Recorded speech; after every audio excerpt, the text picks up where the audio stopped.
রহমতের আল্লাহ, একবার একটু আমাকে দেখা দাও। আল্লাহ বলেন লাম তারানি, ও মুসা আমারে দেখতে পারবা না। মুসা নবী বারবার বলে রব্বি আরিনি, আল্লাহ বারবার বলেন লাম তারানি। মুসা নবী বলেন আসো আমাকে একটু দেখা দাও।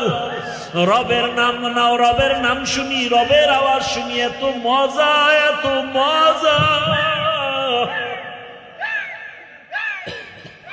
আল্লাহ, আসলে ভাই বাবা মারা গেছে কারো, এরকম হয় না? কথা বলেন না কেন? তো দু চারটা সন্তান আসছে, বাবায় মারা গেছে, কেউ গামছা চোখে দিয়ে কান্না করে, আবার একটা ছেলে আইসা মাটিতে গড়াগড়ি খায় আর চিল্লায়, এরকম নাই? তাহলে কেউ বলবে কি ওই ছেলেটা আসলে খারাপ? না, ও বাবার মায়া এত পরিমাণ নিজের আর কন্ট্রোলে রাখতে পারে নাই। আরে আগুন তো গরম, আগুন ঠান্ডা না গরম? তো ইশক আর মোহাব্বত একটা আগুনের মতো। কিসের মতো? আগুনের মতো। আল্লাহ নিজে বলতেছেন ইন্নামাল মুমিনুনা আল্লাযীনা ইযা যুকিরাল্লাহু ওয়াজিলাত কুলুবুহুম ওয়া ইযা তুলিয়াত আলাইহিম আয়াতুহু যাদাতুহুম ঈমানা ওয়া আলা রাব্বিহিম ইয়াতাওয়াক্কালুন। আল্লাহ বলেন যারা খাঁটি ঈমানওয়ালা, এদের সামনে যখন আমার নাম বলা হবে, আল্লাহর নামের জিকির হবে, নাম উচ্চারণ হবে, তখন তাদের কলবে ঝালঝালা শুরু হয়ে যাবে, কলবের ভেতরে কম্পন। আর যখন কোরআনের তেলাওয়াত হবে, তখন তাদের ঈমান এই পরিমাণ তাজা হয়ে যাবে। ঈমান যখন তাজা হয়ে যাবে, আরে একটা মানুষের চিন্তা চেতনা এমন, আমি প্রায় সময় বলি, শামসুল হক ফরিদপুরি রহমাতুল্লাহ আলাইহি বলেন দুনিয়াতে যত মানুষ দেখো সব পাগল। কেউ টাকার পাগল, কেউ ক্ষমতার পাগল, কেউ নারীর পাগল, কেউ বাড়ির পাগল, কেউ সৌন্দর্যের পাগল। আর এ দুনিয়াতে একদল মানুষ, এরা টাকার পাগল না, গাড়ির পাগল না, বাড়ির পাগল না, সৌন্দর্যের পাগল না। এই মানুষগুলো একমাত্র আমার মাওলার পাগল। যে টাকার পাগল সে 24টা ঘন্টাই ফিকির করে টাকা, টাকা, ডানে বামে সামনে পেছনে টাকা। যে গাড়ির পাগল সে সব সময় ফিকির গাড়ি আর গাড়ি। যে বাড়ির পাগল সে 24টা ঘন্টায় ফিকির আর জিকির, বাড়ি বাড়ি বাড়ি। আর যেই বান্দার অন্তরে আমার মালিকের আগুন, ওই বান্দা বাড়ি চায় না, গাড়ি চায় না, ওই বান্দার অন্তরে সবসময় আগুন জ্বলে। আমার মালিক, আমার মালিকের তো এখনো চিনতে পারি নাই। আজ আমি কথা বলি, কত সুন্দর কণ্ঠের আওয়াজ। এই সুন্দর কণ্ঠ কে দিলেন? তাকে তো একবারও চিনলাম না। আমারে বাড়ির মালিক, গাড়ির মালিক, সন্তানের মালিক কে বানাইছেন? বাড়ি চিনলাম, গাড়ি চিনলাম, সন্তান চিনলাম, সব চিনলাম, কিন্তু গাড়ি যে আমাকে মালিক বানাইলেন তারে তো এখনো চিনলাম না। আল্লাহ তাআলা মোহাব্বত, বান্দাকেই তো আল্লাহ মোহাব্বতের দরজা খুলে ডাকেন। ইব্রাহিম নবীর মেরাজ দিলেন আগুনের মধ্যে নিয়া। আগুন জ্বলতেছে কিন্তু ইব্রাহিম জ্বলে না, কারণ আমার মালিকের কুদরতের নজর পড়ে গেছে। ইউনুস আলাইহিস সালামের সাথে মেরাজ হয় মাছের পেটের মধ্যে নিয়া। ওই মাছের পেটে গিয়াও ইউনুস আমার আল্লাহকে ভুলেন না। ওই মাছের পেটের মধ্যে ইউনুস আমার আল্লাহকে ডাকতেছেন। আল্লাহ বলেন যে আমাকে ভুলে না, আমিও তাকে ভুলতে পারি না। সাহাবায়ে কেরাম প্রশ্ন করলেন, মান হিয়া ইয়া রাসূলুল্লাহ, যেই দলটা জান্নাতে যাবে তাদের পরিচয় কি? আলামা আনা আলাইহি ওয়া আসহাবি। রহমতের নবী বললেন, আমার আদর্শ যারা মেনে চলবেন আর আমার ছাত্র সাহাবাদের আদর্শ যারা মেনে চলবেন তারা জান্নাতি। অতএব বর্তমান দুনিয়াতে যে বলে আমরা নবী মানি সাহাবা মানি না, তাদেরকে বাছাই করে নেও। এরা মুমিন মুসলমান হলেও ৭২ দল জাহান্নামীদের অন্তর্ভুক্ত। ঘুমে ধরছে আপনাদের?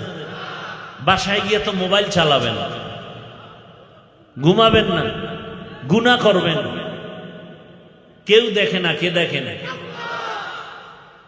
আল্লাহরে ফাঁকি দেওয়া যাবে? মানুষ কয় হাফিজুর রহমান খুব ভালো মানুষ, আল্লাহ কয় আমি তো জানি তুই ভালো না খারাপ। আমি জানি তুই রাতের বেলা মোবাইল চালাও, তোর হাত না পাক, তোর চোখ না পাক, তোর জিহ্বা না পাক, তোর অন্তর না পাক। এত সোজা না জান্নাত পাওয়া? জান্নাত পাওয়া যদি সোজা হইতো, জান্নাতের টিকিট হাতের মধ্যে পেয়ে আবু বকর সারাটা জীবন কেন কান্না করলেন? রহমতের নবী আমার এশান নামাজের সাথে সাথে ঘুমায় যান, কারো সাথে কোনো কথা নাই। রহমতের নবী মসজিদে নববীর পার্শ্বেই তো হুজুরা আম্মা জান আয়েশা রাদিয়াল্লাহু আনহার হুজুরা। এশান নামাজ আনতে নবী ঘুমিয়ে পড়েছেন, আম্মা জান আয়েশা রাদিয়াল্লাহু আনহার হুজরার ভেতরে। নবী বলেন, আমি যখন ঘুমায়া যাই আমার চোখ যদিও বন্ধ হয়, আমার কলব কখনো ঘুমায় না। আমার কলব অল টাইম জিন্দা। আমার ঘুম যখন চেপে আসলো, হঠাৎ ঘুমের মাঝে কান্নার আওয়াজ, আমার চোখ ঘুম ভেঙ্গে চোখ খুলে গেল। আমি সজাগ হইয়া হুজরা থেকে বের হয়ে আমি নজর করে দেখলাম মসজিদের মধ্যে কান্নার আওয়াজ। এই গভীর রাতে কে কাঁদেন? ভাবছিলাম কোন সাধারণ কোন বান্দা। তাকায় দেখি আমার কলিজার সাহাবী, জান্নাতের ১ নাম্বার সাহাবী আবু বকর নামাজে দাঁড়ায় দাঁড়ায় কান্না করে। আবু বকরের এই পরিমাণ কান্নার আওয়াজ, যেই কান্নার আওয়াজে আমি রহমতের নবীর ঘুম ভেঙ্গে গেল। আমি অপেক্ষায় দাঁড়ায় আছি, আবু বকর নামাজে হাউমাউ করে কাঁদতেছে। নামাজ শেষ করার পরে আবু বকর তাকায় দেখে রহমতের নবী দাঁড়ায় আছেন। আবু বকর বেকারার হয়ে রহমতের নবীর সামনে বিনয়ের সাথে বললেন, ইয়া রাসূলুল্লাহ, আমাকে মাফ করে দেন, বেয়াদবি করে ফেলেছি। আমার কান্নার আওয়াজ বুঝি আপনার ঘুম ভেঙে গেছে, আমাকে আপনি মাফ করে দেন।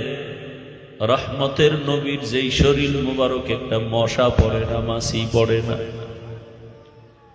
রহমতের নবী ঘুমায় যায়, আমার কান্নায় ঘুম ভেঙ্গে যাবে তো ভাবার না।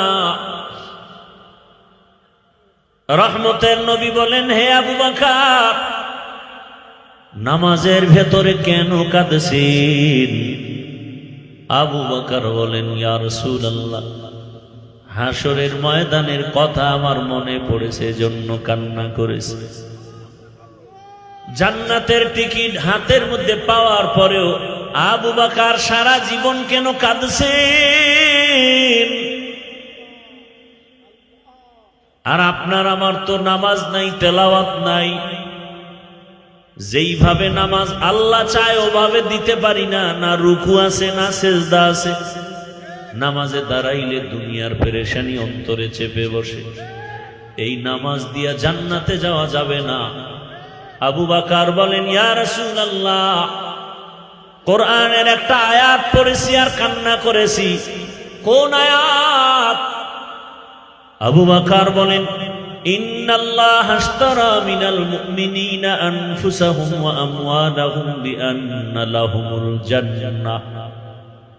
আল্লাহ এই আয়াতে বলেছেন, আমি মুমিনের জান মাল কিনে নিয়েছি, বিনিময়ে মুমিনের জান্নাত দিয়েছি। রহমতের নবী বলেন, এটা তো খুশির কথা, এখানে কান্নার কি আছে? আবু বকর বলেন, না, হাসরের ময়দানটা বড় ভয়ঙ্কর। সব মানুষগুলো উলঙ্গ দাঁড়াবে, নারী পুরুষ সব একসাথে উলঙ্গ দাঁড়াবে। এমন কঠিন হালাত যে একদিকে সূর্যের গরম,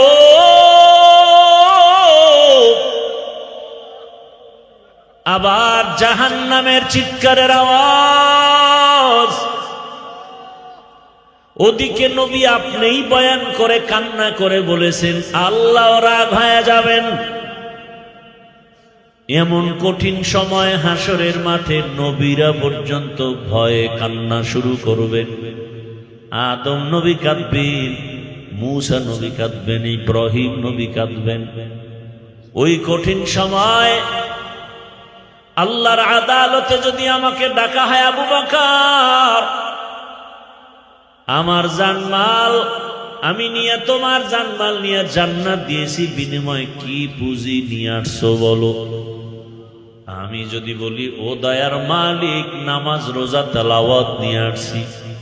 আল্লাহ যদি বলেন, যেইভাবে নামাজ চাইছি ওভাবে নামাজ পড়তে পারো নাই, যেভাবে জিকির চাইছি ওইভাবে মজা করে জিকির করতে পারো নাই, যেভাবে তেলাওয়াত চাইছি হক আদায় করে তেলাওয়াত করো নাই, আজ তোমার জানমাল নিয়ে তুমি জাহান্নামে যাও, আমার জান্নাত আমারে ফিরাইয়া দাও।